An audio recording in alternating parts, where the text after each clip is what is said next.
कळवण तालुक्यासह मोहबारीसह परिसरात हरतालिका करण्यासाठी कुमारिका सुवासिनींच्या हरतालिका व्रताचा उत्साह मोहबारी सुळे सिद्धेश्वर पिंपे खुर्द कणाशीसह परिसरात बघायला मिळाला व मांगल्य पावित्र्य आणि निसर्गाच्या अधिक जवळ नेणाऱ्या हरतालिका व्रताचे महत्त्व असल्याने मोहबारी येथील महादेव मंदिराच्या आवारात सकाळपासूनच पूजेची लगबग पाहायला मिळाली।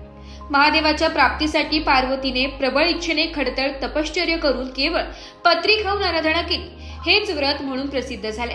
म्हणूनच जय देवी हरतालिके सखी पार्वती अंबिके म्हणत घरोघरी हरतालिका पूजा होते।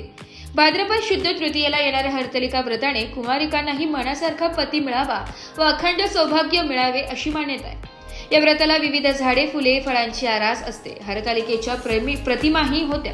या व्रतासाठी बेलपत्राची रांगोळी काढून त्यावर चौरंग किंवा पाट ठेवून त्यावर वाळूची पिंड अर्थात वालुका शिवलिंग पूजन होते।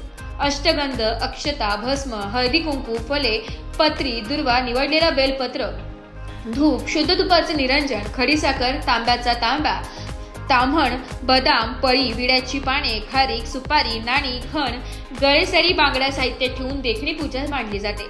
पुढे रांगोळी काढून आकर्षक सजावट करून सायंकाळी महिला हळदी कुंकू कार्यक्रम घेतात। रात्री जागरण करून दुसऱ्या दिवशी दही भाताचा नैवेद्य दाखवून व्रताचे उद्यापन होते। कळवण तालुक्यातील मोहबारी येथील महादेव मंदिरात हरतालिका माता पूजन सोहळा मोहबारी गावातील सर्व महिला भगिनींनी सुहासिनींनी यांच्या उपस्थितीत हा सोहळा मोठ्या उत्साहात साजरा करण्यात आला।